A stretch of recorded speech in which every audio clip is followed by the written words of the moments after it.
Hello, everybody. Welcome back to the Creator Studio Live. My name's Jeff Olson. I am going to be your host today. Same as always, same place, same face, right? Happy to have everybody here. Great to see some familiar names popping up on the screen. That's awesome. So today we have a great show for you. You're really going to enjoy it, and it's a nice segue from last week's show. We're still going to be talking a little bit about Cobra, but from a whole different perspective. And as always, you guys, if you reside in Canada or the US, and today I'm going to put a little twist in this, if you type in "I love Cobra" into the comments, you'll be eligible to win a set of our Cobra artist oils. And I'll be announcing the winner to that at the end of the broadcast. So today's guest is one of our founding ambassadors, which just means he's really old like me. He's a nationally recognized painter of post-pastoral American landscape. His distinctive low chroma work, heavily reliant on a mastery of values, edges, and composition, utilizes a variety of moderately unorthodox techniques. Growing up in rural New England, the son of a small town printer, his work examines the pressures of modern urban and suburban culture upon small town and agricultural communities. Initially a graphic designer of tour posters for musicians such as Bob Dylan, The Clash, and REM, he became a music manager and event producer before turning to painting full-time. His work has been featured in numerous art and lifestyle publications, is in multiple collections and museums, and was the recent subject of a one-man show, Semaphore, curated by fellow artist Eric Aho. In 2022, he scored a trifecta of sorts, winning the grand prize at Plein Air Easton, first place at Door County Plein Air, and Best Body of Work Artist Choice Award at Smoky Mountains Plein Air.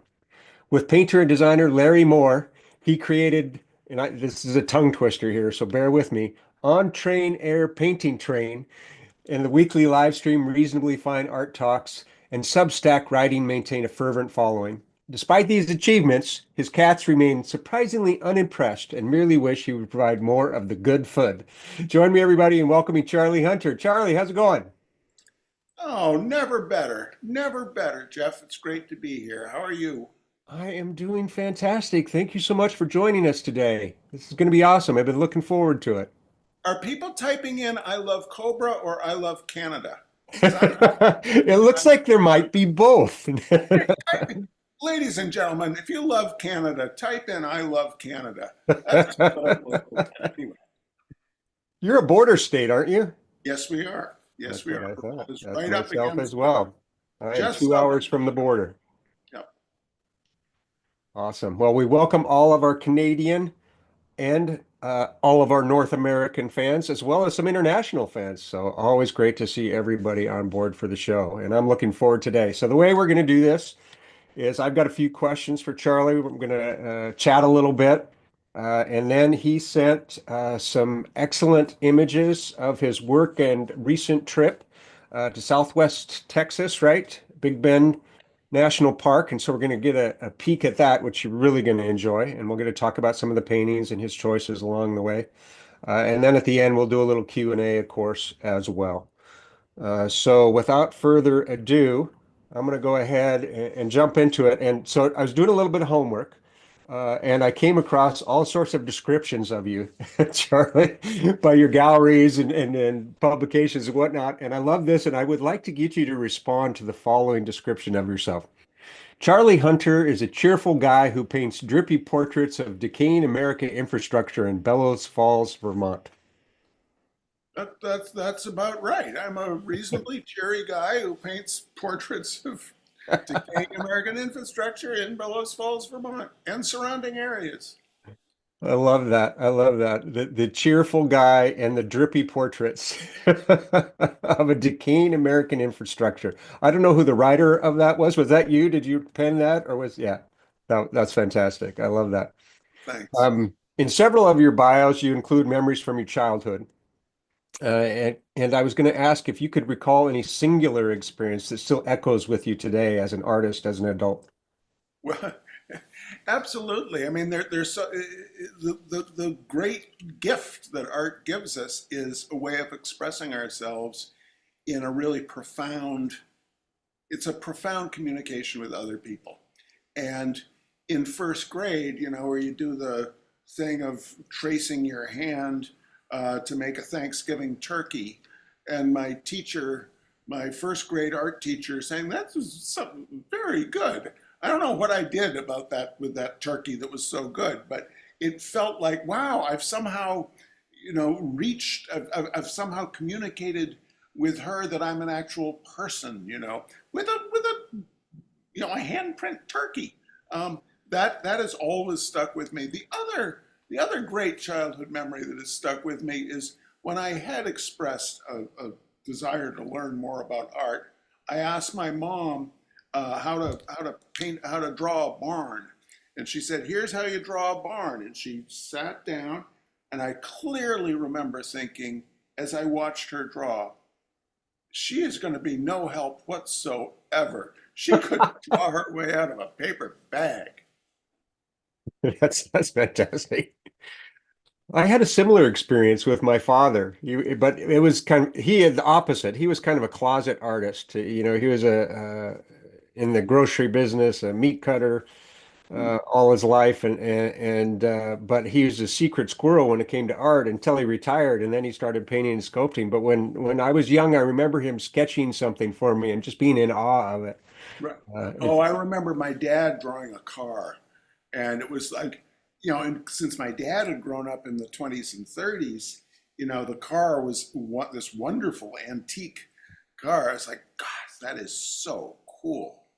That's awesome. Those are great memories. Um, I was reading up a little bit about some of your influences and some of the things that you look to or talk about. And there was an interesting comment. You mentioned how photographers, and you mentioned Evans was one of them, resonate with you in a distinct manner, different from the work of painters. How so?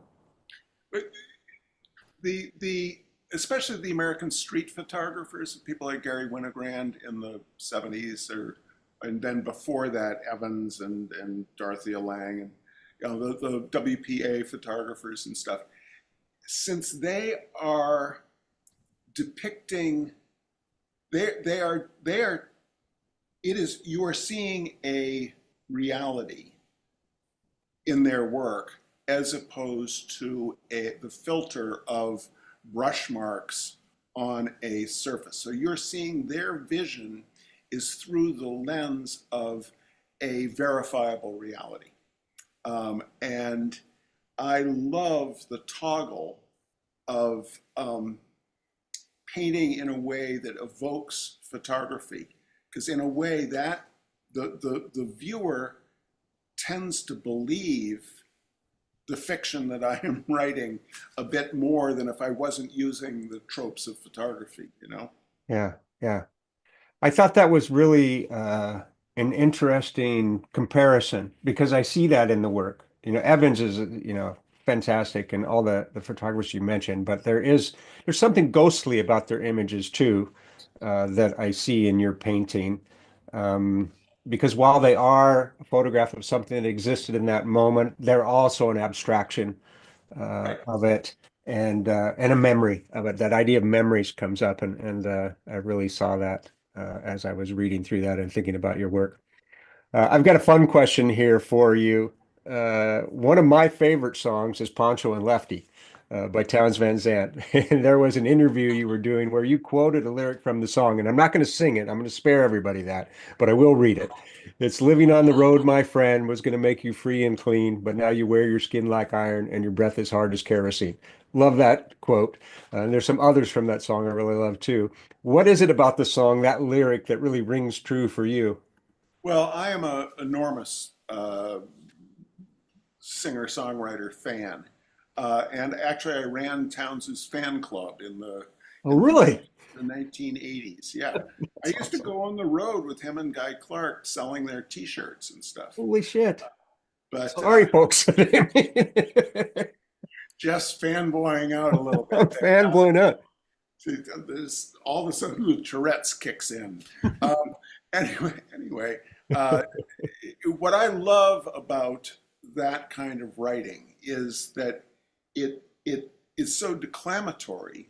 It's stating things, but then when you parse it, it's like, and your breath's as hard as kerosene. Now, that literally doesn't make sense. kerosene is not hard, you know. But as the listener, you know exactly what that means, you know. And if we can do that with our art, that to me is so thrilling. You know, and the Texas singer-songwriters are particularly adept at that sleight of hand. John D. Graham has a song where he says, I was living in a motel called Motel out on Refinery Road. Now, that is all you need to know. The motel, you know exactly what kind of motel that is that he's in. Yeah. You know, Yeah. that song also has the great bridge where he says, "We shot dope till the money run out. We shot dope till the money run out. We shot dope till the money run out. Money run out." So, Awesome songwriting. If folks out there watching, if you don't know who Townes Van Zandt is, look it up. You probably heard one of his songs, even if you didn't know it was him who wrote it. I get goosebumps every time I hear one of the lines still from it. He wore his gun outside his pants for all the honest world to feel. That term just sums up a lot of what the song means to me too. It's just a great song, great writing, like you said. great writing, great writing. Well, the line before that of Pancho was a bandit, boys. His horse is fast as This polished polished. steel. Yep. Yep. Great. Yep. Yep. No, great song. Okay, so I'm not going to nerd out anymore. I'm going to ask you one last question before we see the show, and that is, who are the Rattlesnake Gang? The Rattlesnake Gang is a group that gets together. It's mostly watercolorists, um, but it was originally Dick Sneary and Tim Oliver, Richie Vios. Lon Brower has been a part of it for a long time now. They gather every February at Interlingua, Texas. Speaking of other famous West Texas singer-songwriter towns, um, and they gather and paint. Stay at an absolutely terrible motel um, called the Chizos Mining Company. No, it's a great motel. It's just basic, and everyone paints for a week. Uh, Most, it's kind of near one another, like a group of cats in the sun, near one another, but not too near one another. And then in the evening, we'll have a dinner together at the one of the cabins and look at each other's work and just talk and hang out by the campfire. And this is the first year I've been invited before to participate in it, but this is the first year I was able to do it, and it was just wonderful. It sounds fantastic. Well, Yeah, everybody, there's a rival gang. oh, The Rattlesnakes have been meeting for about 8 or 10 years now, I think. And recently, Tim Kelly, Krista Pisano, and a bunch of other people in the East have started a group called the Owls that meet once a year. And their slogan is "Owls eat rattlesnakes," which is true. it's accurate. Any rattlesnakes make an appearance on this trip? No, it No, wasn't. They're not out yet. They're not out yet. too cold for them. Cold. All right, I am going to share my screen, everybody. Hold on for just a second, and we are going to see Charlie's name appear. There we go. There we go. All right, so we're going to just kind of go through these images together and chat about them. I can't see your comments while I'm doing this, folks. So when we're done with the presentation, I will go back and look through it. So definitely type in your question and we'll go through them after the presentation. All right, here we go. So this is the palette. Tell us about it. Right. Well, since I was with the Rattlesnakes, I thought I should be a Cobra for reptilian. This is the group of paints that I brought with me for this trip. Being in the Southwest, you want those nice those browns and reds, and just going left to right or top left. My medium that I use is safflower oil, Cobra safflower oil. The little container next to it is what I keep the oil in on my palette. And then it's transparent oxide red, Van Dyke brown, raw umber, raw sienna, olive green, Payne's gray, ultramarine blue, and titanium white. And I was wanting to do a bit more, trying to experiment with doing a bit more color than is usual for me uh, in the plein air context. I do use a full range of colors in the studio to a fair degree, but seldom have I been doing it in plein air. The safflower oil, what is it that attracts you to it?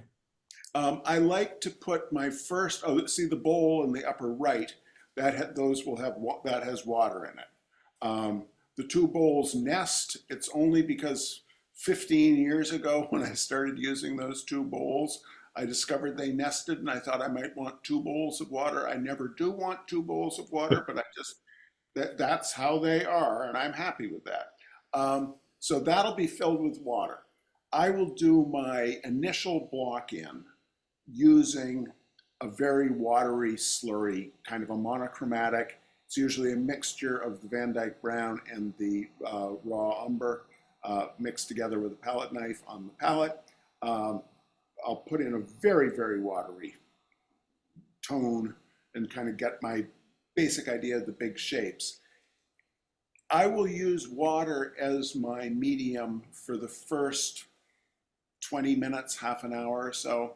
And I'll put down a lot of out of the tube thickness paint. But after a certain point, the water really kind of cuts into the pigment to a degree that you can't, there's no ability to do, it's all so lean, there's no fat. So I start using a little bit of the oil as my fat layer. Nice, nice. It loosens up the paint a little bit too, doesn't it? Yeah, but cobras are so buttery Yeah, anyway. yeah, I yeah. do prefer, I actually prefer the Winsor Newton Artisan Payne's Gray color, but that is so stiff. It's almost impossible to squeeze out of the tube. And if I'm working in concert with the cobras, I will, even before starting applying it, I will mix in a little bit of the Cobra Safflower just to get that, because those Winsor Newton Artisans are just like, they're twice as thick as toothpaste. They're so grainy, and the Safflower certainly will get a bit of that Cobra butteriness. Yeah, yeah. The Cobra are, they are so creamy and buttery. I love that about them. They're great. They're great. So this was the very first one I did. This was before, when I was starting out, go with what you know. This would be typical of what I would do during a plein air event where all I'm trying to do is get on base steadily. When I do a plein air event, I am not trying to break any new ground generally because it's an income stream. I need to be selling those paintings at the end of the week, you Yeah. know. And I know this is proven. This is a mixture of the Van Dyke Brown, the raw umber, and titanium white. This was that's a painter's umbrella there in the dark area. That's Greg Summers was painting there. Oh, I Uh, see it. Yeah. and then a nice, I'm pretty happy with that rock promontory. I was happy with this painting, but it was not doing anything new. And I was like saying to myself, I should be trying to push myself. Maybe I should be trying to push myself a little bit more. I love the composition. Thank you. I mean, that's something that I'm sure just is second nature to you nowadays, Yeah. but And, really wonderful and balance. that's interesting too. People often ask if I will do a class on composition or do a workshop on composition. I am only good at composition because I was a graphic design major in college, working with grids and putting dots on grids for 3 years. I would have no idea how to try in the space of 3 days to teach composition. The rule of thirds is always a good idea. That's pretty safe. Yeah, yeah, yeah. I mean, for me, some of the asymmetrical balance, like the small light spot for the umbrella, and then so all this huge big white spots below and above. It's to me that I love that kind of transition. Thank you. Thank you. Yeah, you want to try to make the marks all be doing different things. So Yeah. the brush over on the right, which is done with a little tiny rigger brush, um, versus the masses of the rocks, and then I want to have the stitch, that vertical on the lower left. That's important, to Yeah. tie the viewer plane into the dark of the cliff in shadow. And then Greg's umbrella and everything, that's very important in there to break that up as well. Yeah. It kind of connects the viewer to the base of it. And then plus you get this kind of sight line. Yeah, Yeah. Nice. good point. I hadn't thought about that. This was my second day. This is the worst painting I did for the week. I'm putting it in to be honest. This was done on ampersand gesso board, which is a very, very smooth surface, unlike the surface that I make by hand. Um, but this was the same paint mixture. Uh, and I got done with the painting, and it was just like, I didn't do anything. I do not want to spend a week doing what I already know how to do. This painting is not a good painting, but it was the catalyst for my experimentation that followed. When you say you're not satisfied with it, is there one thing that you could point to, or is it just a collective? Oh, it's a pervasive mediocrity is what I could point to. That's the one thing I could point to. It just doesn't do it's a picture. I don't know what the artist feels about this. Yeah. There's no sense of, on the previous one, there was a sense of the light dark interplay. This is like, what's the point of this? Gotcha. Gotcha. So then driving home that day, Big Bend is big, um, and Terlingua is outside of the park. So where we were was that second one was the second day painting in a place called Castellon, which is right by the Mexican border. It's about a 30-mile drive back to the main road. And this mountain gets amazing late afternoon light, and it is on the main road.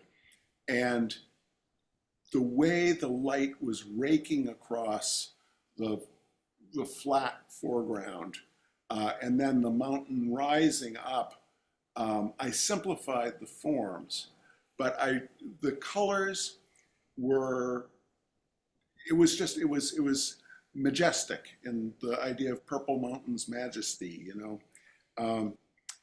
and this was probably about a hour and 10-minute painting, but I was really happy with where this went. And the introduction of the color was doing exactly what I was hoping it would. It started kind of unlocking various various pathways.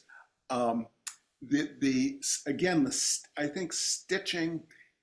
I can say this about composition, of stitching the foreground and the distance together, and that's what I'm doing in the center by losing the sharp line, and just having the edge, using chroma as a chromatic value as opposed to just a monochromatic value, but using that to tie the foreground into the far distance.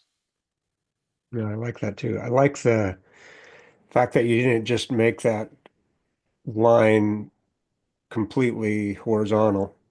You kind of gave it that angle, which, is the opposite of the angle at the top of the ridge. And Yes. yeah, But that was the reality. That was why I got so sort of obsessed. I did about 5 paintings of this mountain. Um, it really, it really graphically grabbed me. It was great. yeah, no, it's a great form.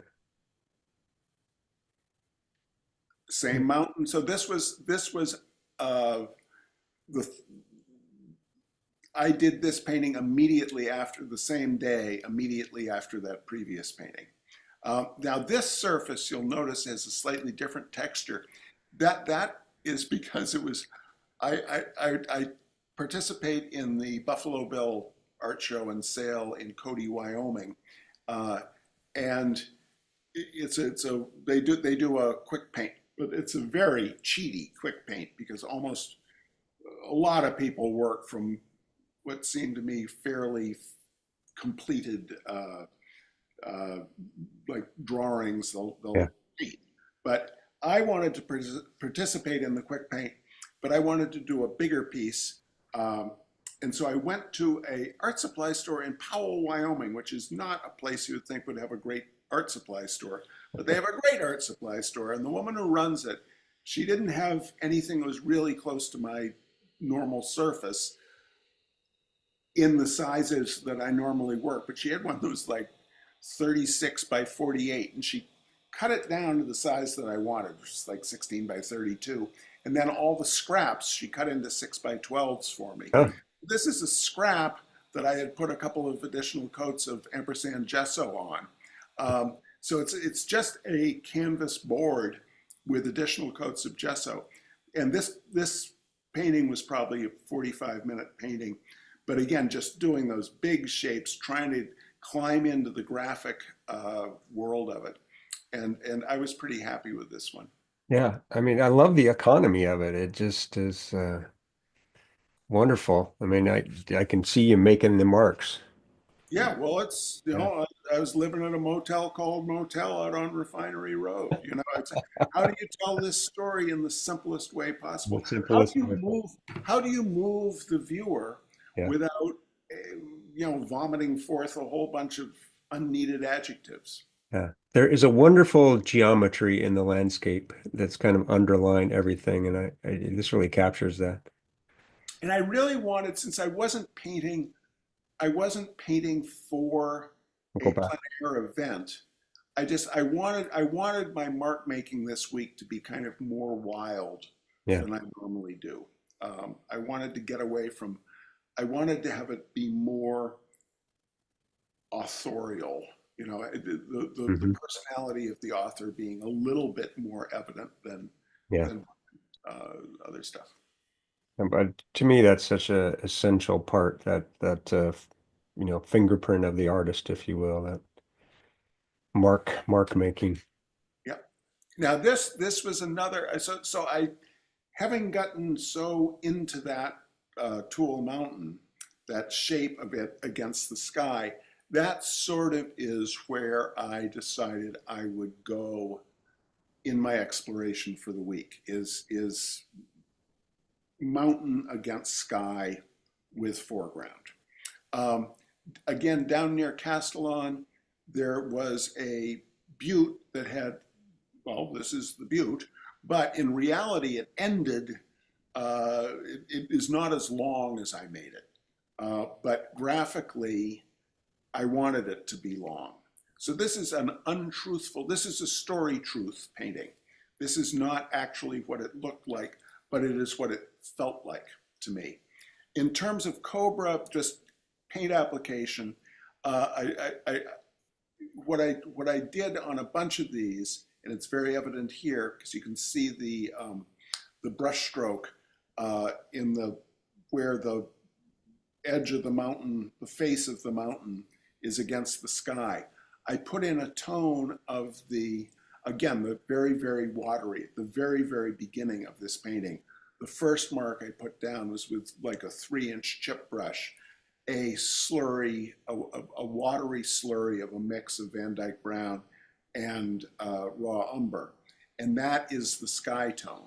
Mm. And because it was dry and windy there, I just held the piece of my surface at an angle so that it drained Yeah. toward the apex of the sky, which Yeah. gives the Yeah. light, the horizon line, darker as you get closer to the zenith of the sky. So that was down first, and then with a palette knife, out of the tube, lovely buttery Cobra, Van Dyke Brown, raw umber mix. That is what we are looking at for the butte itself. Yeah. No, wonderful. Yeah, I see the down here in the this area that remnants of the First wash. I was curious about this. I mean, I've seen in some of your paintings, some of the ones that we just looked at, kind of that sgraffito technique, that scraping technique. But here, this looks different. Is that just the texture of the surface, or are you splattering it with anything? Yeah, I was splattering my trusty garden sprayer. Yeah. Uh, Something I think it's worn out.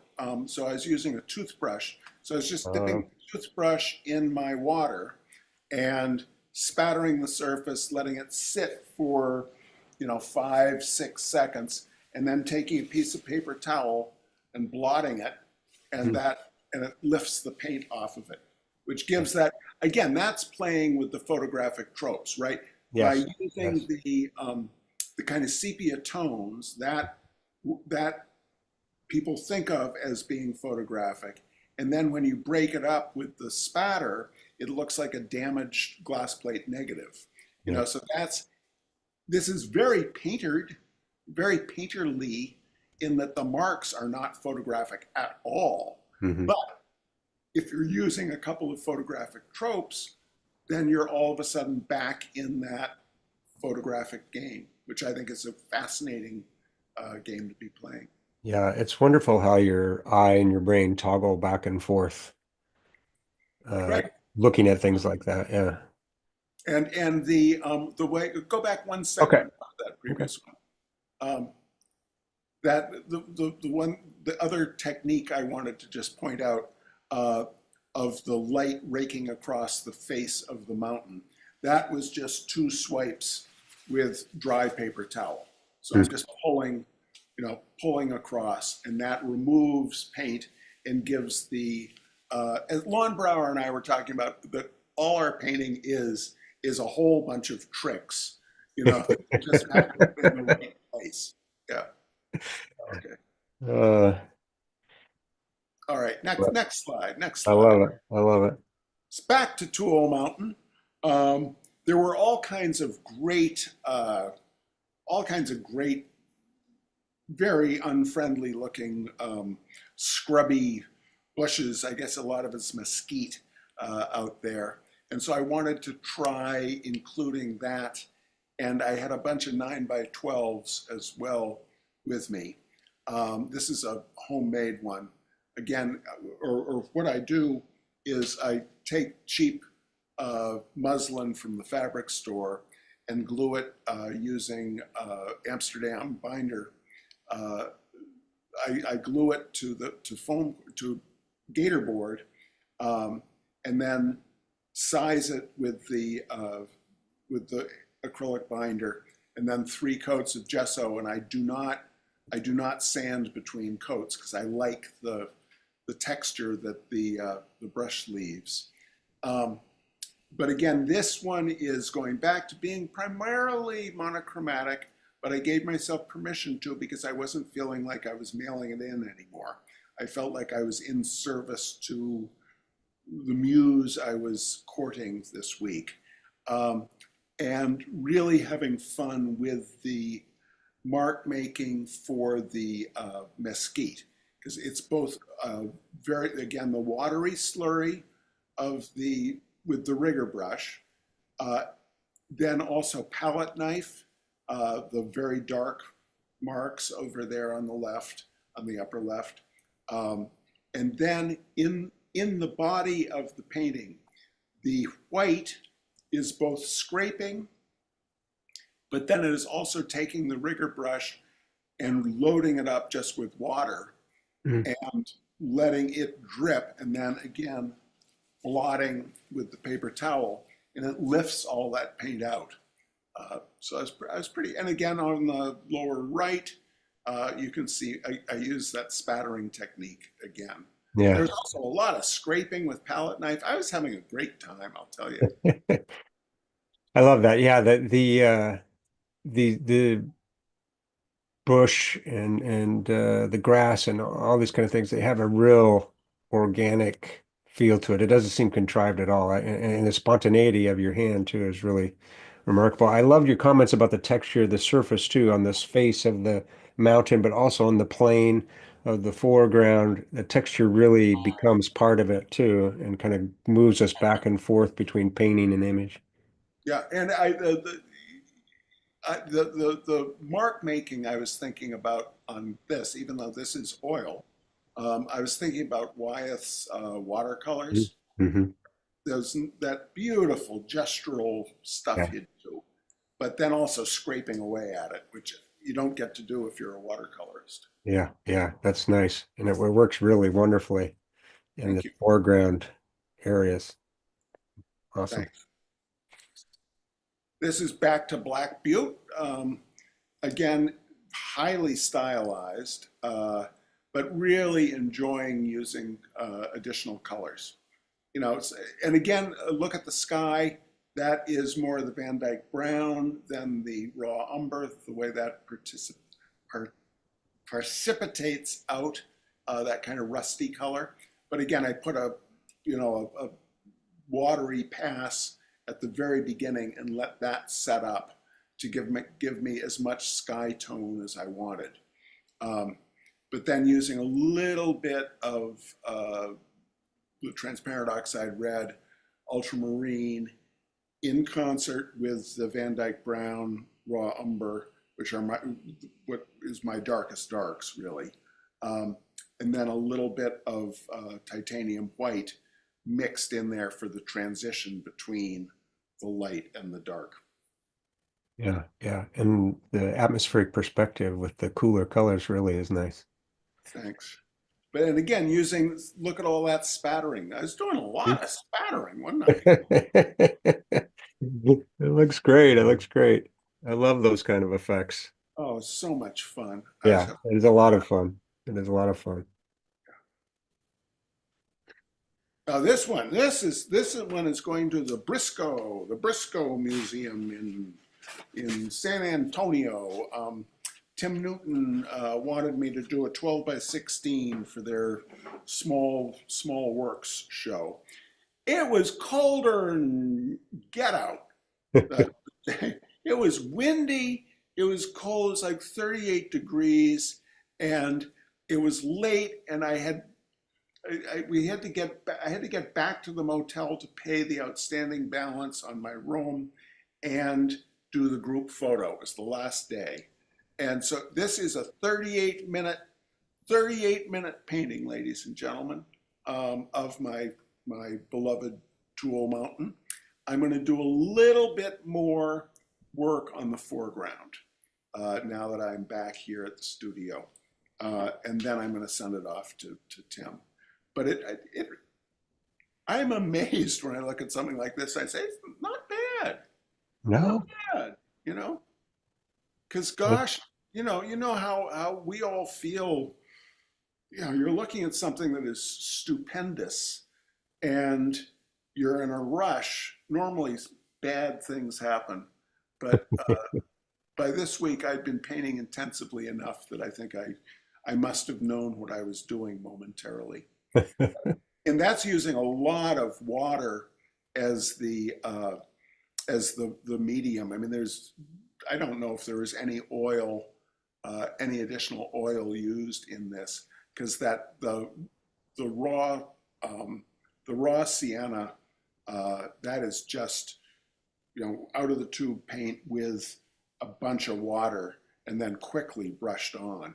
But it was so windy it set up immediately. So That's cool. I love the transparency in the mountain face here too, where they layered the colors. thanks. Again, if one is working with good quality paint, you know, I think it would be very hard to get these effects with student grade paint. Yeah. I don't think you could, No. because this is it's painting. It's very thin painting layer. And the visible whites are the substrate. That's not white paint. There's a little bit of white paint in the chromatic transitions, but this has to be really good quality paint to be doing these effects. I can't help it, but I keep going back to this edge here. This is marvelous. I love it. Do Thank you. you ever do things like where you do something like that and you go, oh my God, okay, I nailed that. Now I can't screw up the rest of it. Oh, yeah, essentially constantly. For every for every positive action, there's the terror of completely screwing it up. But no, that's wonderful. I love just the broken edge of that. If it would have been perfectly slick or too even, it wouldn't read the same way. And there's just something that draws your eye to it. It's really powerful. Thanks. And this is just showing this. This is right before I packed up, but that is the actual mountain. So you see how again, I'm not. I am certainly. It is recognizably that mountain, but the left portion of it is highly divergent from reality, because I was not trying to do a literal picture of this mountain. I was trying to capture what it felt like out there. Yeah. Yeah. Points of departure for making the painting, right? That's what, those observations are. Yep. So this was back at the luxurious Chisos Mining Company Motel, and there's Tim Oliver and Jeff Williams, two great watercolorists. Tim is from Lubbock.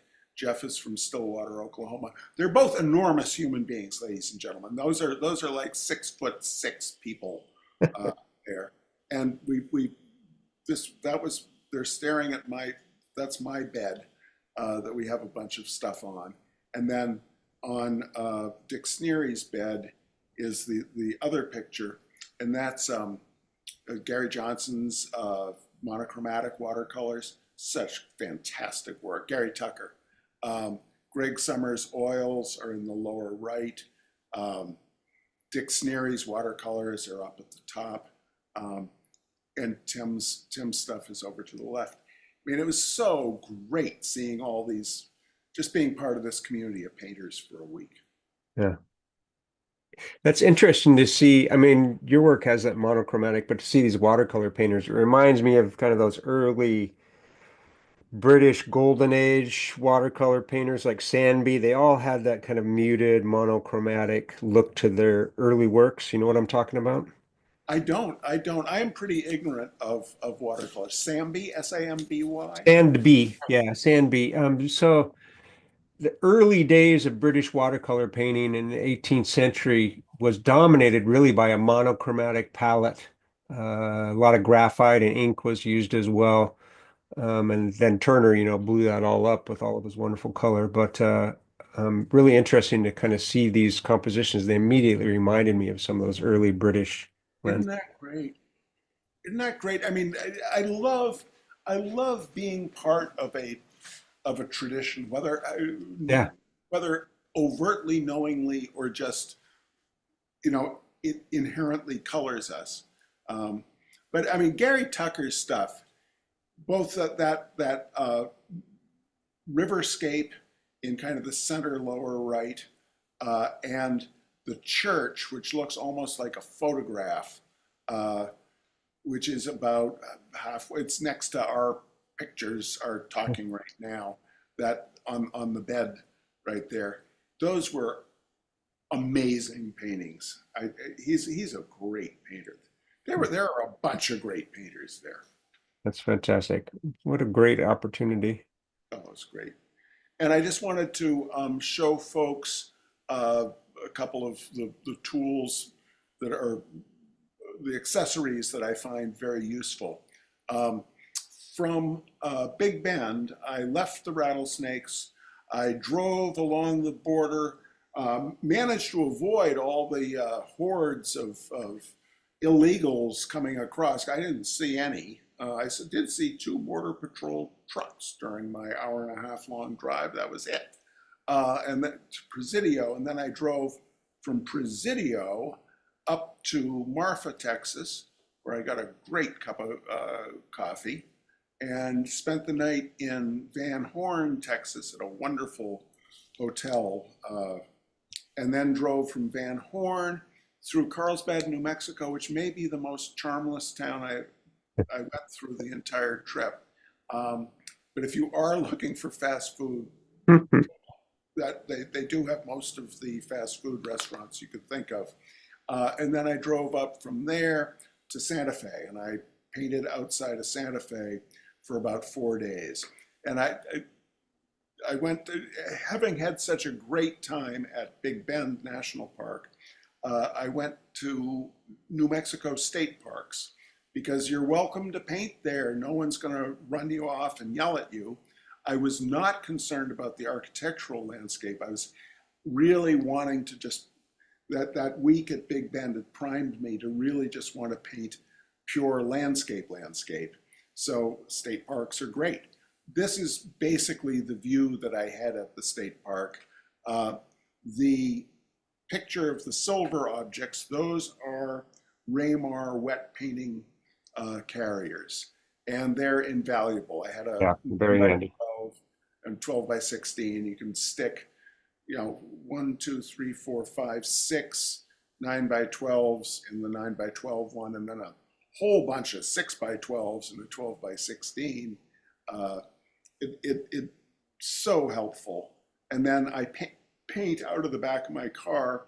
This was just a rental car I picked up in Austin and dropped off in Albuquerque, using a Soltec easel, and just using the back of the car as my workbench. I love that. And then my suitcase that I carry all my gear in is great because, as most people know, I'm kind of gimpy on the right side.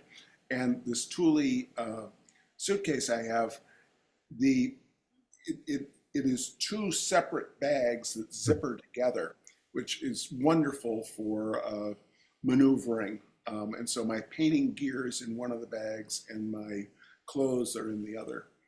And it's been great.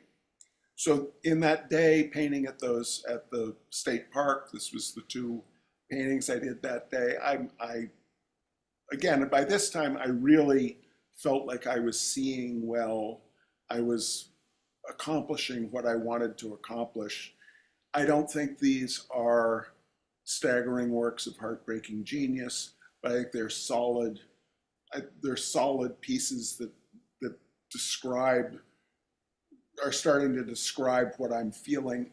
The first, I think, if you look at the two of them, the top one was the first one, the bottom one is the second one. I think the mark making is getting more interesting in the bottom one. The contrast between the light and the dark and the shapes. Again, I was thinking a lot about Wyeth's watercolors. Yeah. So, and then I was on a roll, because the other great thing about having a car is you do a couple paintings, then you just take a nap for 20 minutes or just reset. So then I did two fast 9 by 12s late in the day. Now, Larry Moore, Doug Fryer, and I are doing a workshop in Charleston, South Carolina, in May, and we needed to find a surface that our students can use, a commercially available surface that will work for all three of our painting styles. And Larry said he's fine with anything. Doug and I are very picky. I am the pickiest. And so we found these Blick linen panels, 9 by 12s, and I wanted to use them to see what I thought, how they were in the field. So that's what this is on. So there's no additional gesso. They work great. They're very good. They're about a $9 or $10 panel for a linen 9 by 12. This again is palette knife, brush. I'm feeling very, very loose by this time. Third painting of the day. And again, by this time, I'm no longer trying to literally depict the landscape in front of me. I'm moving very much to what it felt like. I love the transparent oxide red that you kind of left there. I mean, without it, it kind of sets it off. Well, also important is to the very visible transparent oxide red over on the right is the transparent oxide red over by that tree form in the center. The two echo back and forth. And yeah, Nice. Oh, but look at this is what I love about water mixable oils. Yeah. You can see the very, very brushy mark making that I put down at the very beginning on the lower left. And then I've got these oily, very oily midtones that I am removing with using the squeegee to push up, and to cut off and to texture with the paper towel. And then out of the tube thickness of paint, you can just get such a wonderful, dizzying variety of textures in the paint itself with Cobras that that's part of why I love them. And this was the final one where it was, again, very, very fast, almost completely abstract. And I was thinking of my friend Eric Aho's work in this. Was on the lower right, the spatter and the paper towel texture, and then a lot of the titanium white with a little bit of ultramarine, painted almost as a glaze on top of the layers underneath Yeah. over there on the right. So that was the fourth painting, and by that time I was exhausted because you get tired with that level of concentration. Yeah. So I drove back to Santa Fe, stopped at a Mexican restaurant, and had a great carne adobada plate, and then went to sleep at about 7:30 that night. I love that. I love the blues in this, and definitely I see the homage to Wyeth in this one for sure. Thanks. And the next day, I knew this was going to happen. I had gotten so into painting and so into my head the day before in doing 4 of them that I painted my second least favorite painting of the trip, though it's not as awful as I thought it was. But I am going to work on the foreground, especially the left side foreground, a bit more on this before it goes off to a gallery. But I went up to Pecos Historic National Park, which is east of Santa Fe, because I wanted to go spend the night in Las Vegas, New Mexico, which is my favorite unspoiled northern New Mexico town, and then paint in Villanueva the next day. But almost always when I have a really intense 4 painting day, and I feel like I'm being pretty honest that day, almost invariably the next day, I will not paint very well. I'll be too far into my own head. And that was the case that day. So this was done in the morning. In the afternoon, I just sketched. I'm just carrying my sketchbook with me as I do, rather than trying to paint more that day. And then I spent the night at the Plaza Hotel on the square in Las Vegas, New Mexico. It's really interesting to see the photograph and the painting side by side. For me, what you decide not to paint as much as what you decide to paint. Yeah, when I see the two together, I am reminded of my limitations as an artist. Be kind to yourself. Be kind. Watch that inner critic. Absolutely. Well, this was my favorite painting that I did all week. This was the next day. And I did not put too much pressure on myself. I said it is going to be, you are going to paint terribly at least one day. And that day at Pecos was the day I felt like I painted terribly. The next day I went to Villanueva State Park, which is on this little tiny road, Route 3, in the middle of nowhere, and did this painting. And to me, this painting kind of encapsulated, it felt to me like pretty much everything I had worked on for the last 10 days. It has the cliff against the sky. I didn't feel like I overworked the rock textures of the cliff. The light dark interplay made me happy. The branches coming out from the bottom of the picture plane, going out to the mid left, that has a nice dynamism, and the darks of the tree line it all just made me very happy. And so I was like, not bad, not bad. Really, again, the economy of it, but the rock formations is love that as well. I love the simple kind of horizontal and vertical marks that you put in there subtly, and yeah, really communicates well. Thank you. And again, that's one of these blick panels with a lot of scraping and stuff going on. Yeah, yeah, I love that. I love scraping paint out as much as I do putting it on. Yeah, you do that a lot. I do a lot of scraping out. Yeah, yeah. So that Here's the again, palette again. there's the palette. There's the palette. Perfect, perfect. Well, I'm going to stop share here. I'm going to hide that. It's the plan anyways. And let's take a look and see, because I know we're going to have a bunch of questions, comments. Oh yeah, here we go. All right. Thank you everybody for letting us take a look at that. I hope you enjoyed some of the images and some of the commentary. I'm going to take a look at some of the questions here. I hope I didn't blather too much, ladies and gentlemen. I do get going. So it looks like the feed is catching up with us here. But right now, some of the questions I have, squeegee, and why you use the one you use and why is it so special? Well, this is one of two that I had with me. This is the less expensive one with a silicone blade.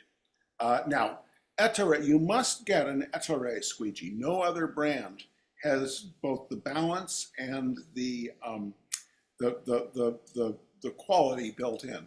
Ettore Staccone came to America with a dream, and ladies and gentlemen, and his squeegees are the best. This is an inexpensive one. I recommend it for working with oil paint if you don't paint all the time, because with the silicone blade will last a very long time. You don't have to worry about replacing it very often, and the silicone won't degrade. The oils in the oil paint won't degrade the silicone blade. The brass handled one uses a rubber blade, and that will degrade unless you wash it very carefully. Mild soap and water at the end of the painting session, but you do need to do that. Otherwise, it'll start leaving black marks on your paintings.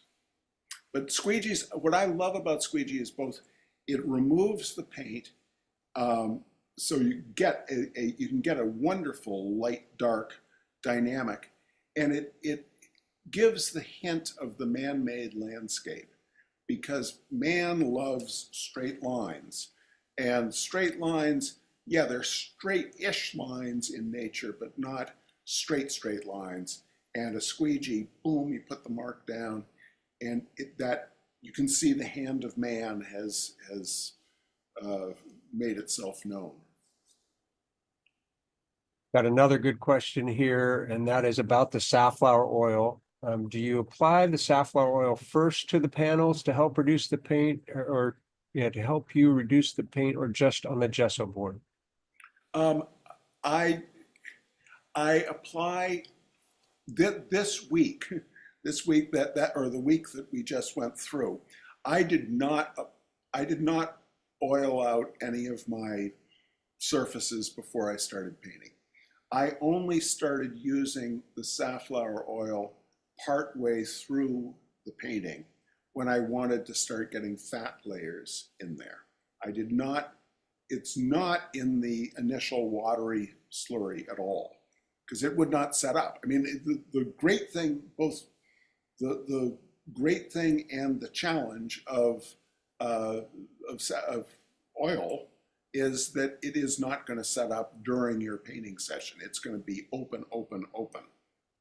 So you don't want to be putting pigment heavy layer on top of an oily layer, because it's just going to slide off your screen. So you're not couching the surface of the painting with oil first. Yeah. No, I do sometimes. I do Yeah. sometimes, but I did not this week. Not on these ones. Okay. But I don't really know what I'm doing. You know,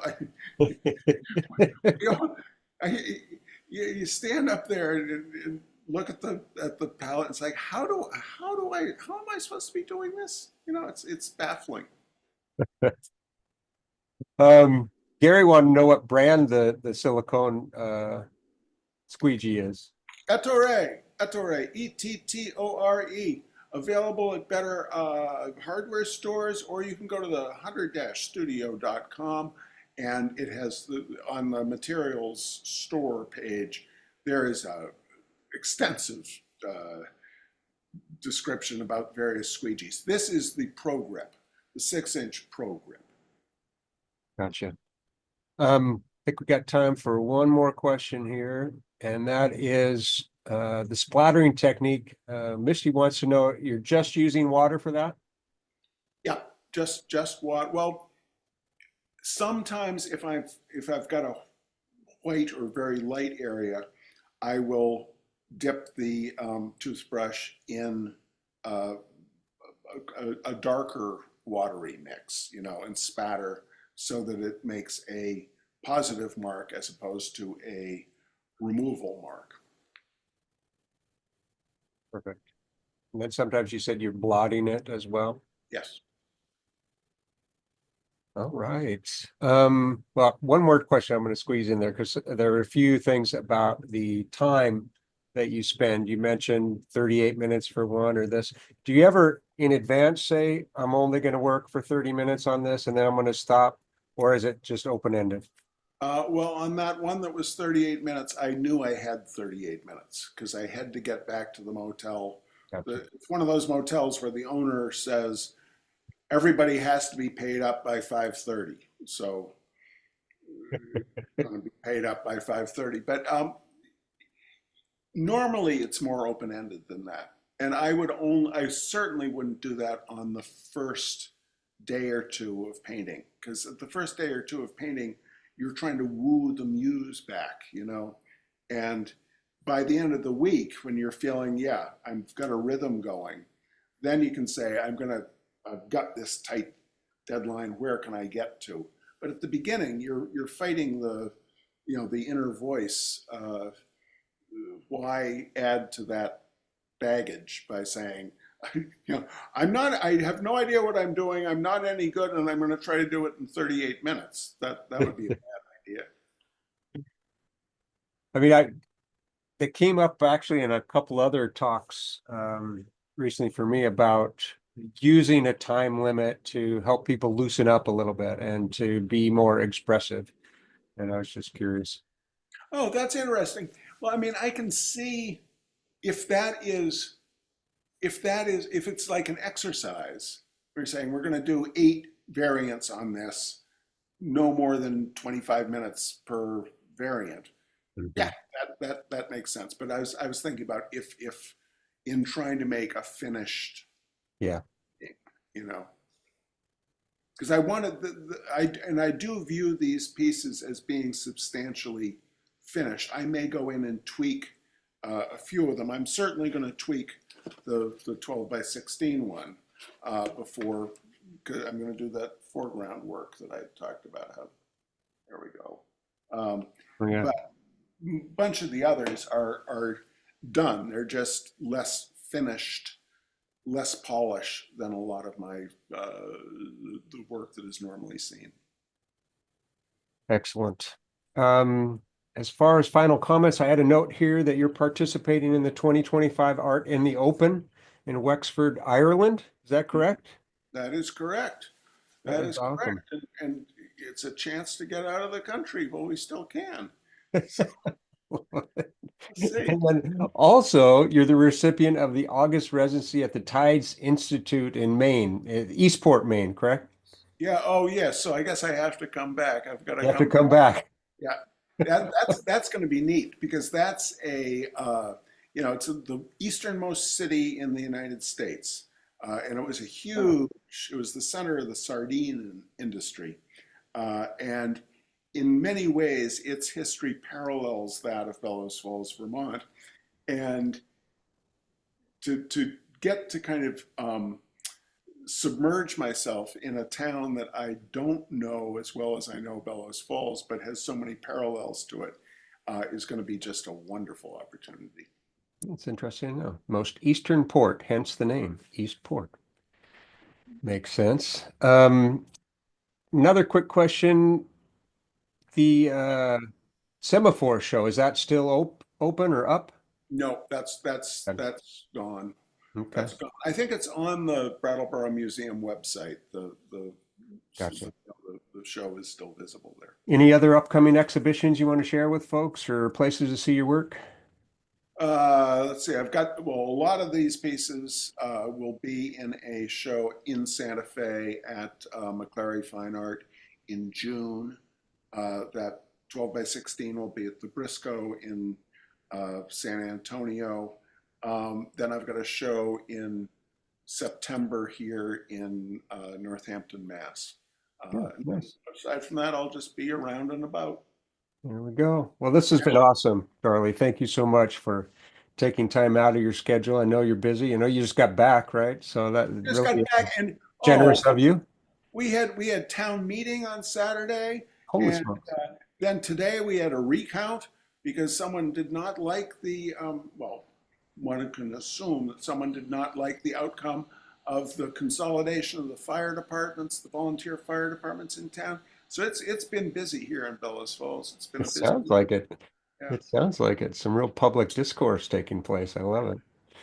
Um, well, I want to also shout out the audience. Thank you, everybody, for joining us today. Always a Did pleasure. people type in? Did people type in that they love They Cobra? certainly did, and we have a winner. We have a winner. We've got I love Canada's and I love Cobra everywhere.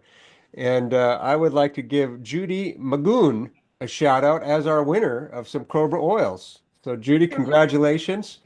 You want to send me a message at Royal Talens NA, hashtag Royal Talens NA. Send me a direct message, a DM with your shipping address, and I will get you out some wonderful Cobra paints. What I'll do is I'll duplicate Charlie's palette there for you. And if you've got a favorite color, include that in the list too, and I'll do my best to get that added. But congratulations, Judy, and thank you everybody for joining us. Just a quick note, our next show upcoming is going to be with Joanne Manji, everybody's favorite pet portrait painter. And it's going to be Wednesday, March 19th, same time, same place, 2:30 Pacific time, 5:30 Eastern time. So make sure you join us. And Joanne's going to be doing a fun demonstration. They're always fun how she brings a few brushstrokes to life. It's always incredible. So make sure you join us for that. And thank you again, everybody, for joining.